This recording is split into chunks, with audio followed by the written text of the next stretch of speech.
you can hear already this truck over here. You can hear them actually falsely animating this stuff. That's the problem with hackers in the first place.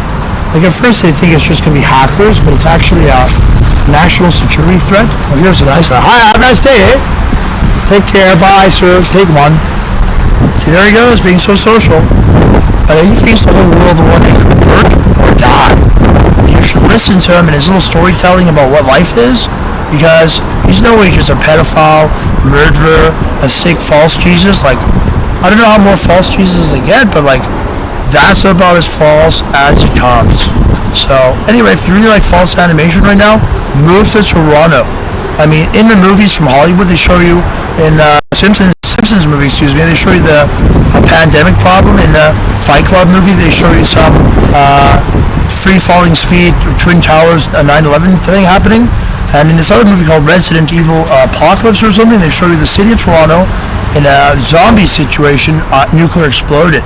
So I don't know when this is supposed to happen. It hasn't happened yet, but like, they keep on trying to bring down the general atmosphere with their, nobody watches the cars, nobody's listening over to this, nobody knows what's really going on with all these foreign people. They just show up and say, do you have a passport? Yeah, I have one of those. Oh, then Canada's open to you, no problem.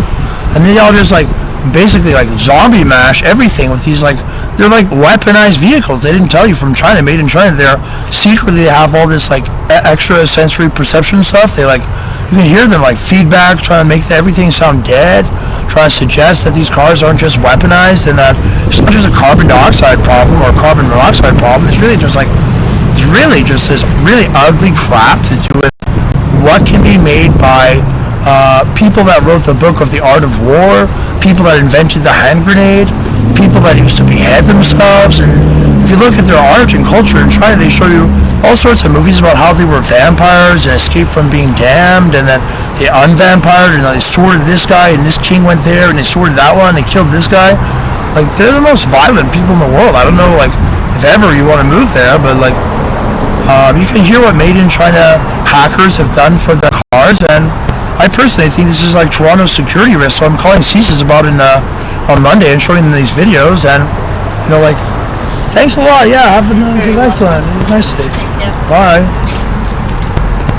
Anyway, that's what she says. I said, how are you? Well, you excellent? No, okay. Well, we're gonna drink one of these Canadian drinks. It's called Red Bull. Delicious. You hear them falsely animating because I guess they really want to try to bring, like, although I like worked 10 years here, I saved the country of Canada $1 million once. In the summer, I'd actually rescued these two girls out at Evansburg and Eswazil. They were lost in a national park, and they could have been like mauled to death by bears or cougars or black people or whatever, could murder them, rape and kill, like it's happened before a lot of times. But I actually rescued them, brought them back to the base camp.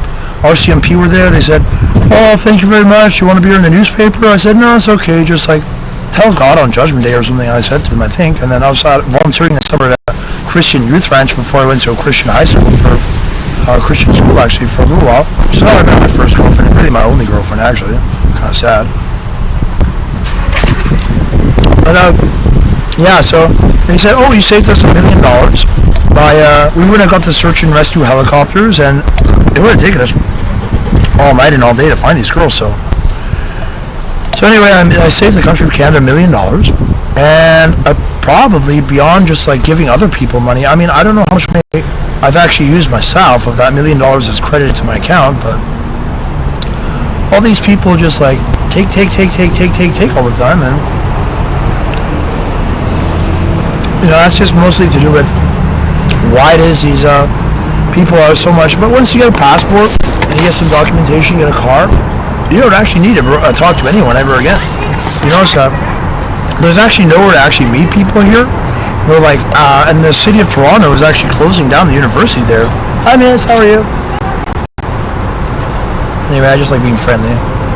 It's actually better to be friendly than it is to not be friendly, but I understand being best friends hinges that you like have the same beliefs and the same values and stuff. So, I don't know, you can sit here and listen to what's otherwise a problem with where it is that the city of Toronto seems to be taking itself to. But I have to call the mayor about this too, to show the mayor the problem, because I don't think anyone other than the ombudsman will ever appreciate that this legal problem about kidnapping and all the injections they gave me and pills and stuff to make me like basically totally insane almost, but like I resisted it somehow and I don't take them anymore. So I'm sorry. And I actually got them. I like threatened to call a lawyer and say, look, you can't keep injecting me with this crazy drug. But I guess if you try to like, I don't like the healthcare system at all. Who needs healthcare anyway? Like, don't you just take the multivitamin? That's one thing I would have said too on the internet. Maybe if you took the multivitamin, omega-3, 6, and 9 probiotics and garlic pills, you wouldn't even get COVID at all. And even though everybody seems to be injecting themselves with antivirus, and now everybody keeps getting sick on it or whatever, like, I don't know. When I was at Strawn House, the firefighters came over. They paid everybody $20 each to take one injection of COVID-19. And then a week later or 2 weeks later or something, they gave us another $20. So I don't know. It seems like a kind of a scam. I'm calling the mayor and the CSIS on Monday, showing these videos and what's going on in the city. And I just want to say, like, it's totally not my fault. I'm sorry that you have to listen to this. This is like part of the problem with having all sorts of special interests against the royal family back in Europe. This is how they're trying to like behead the royal family, destabilize the empire. They already killed Princess Diana Spencer, and her sons pretty much reacted sort of against it. But I mean, you can see that although it's nice to think the whole world will come together and we'll all forget about who the pedophiles are and the pirates and the murderers and the vampires and stuff, and Satan, the devil, that the Jews are supposed to warn us about, and blah blah blah blah blah. Like, I don't know, like. But anyway, that's my third video. I hope you enjoyed the thesis, and I have to put this up on the internet.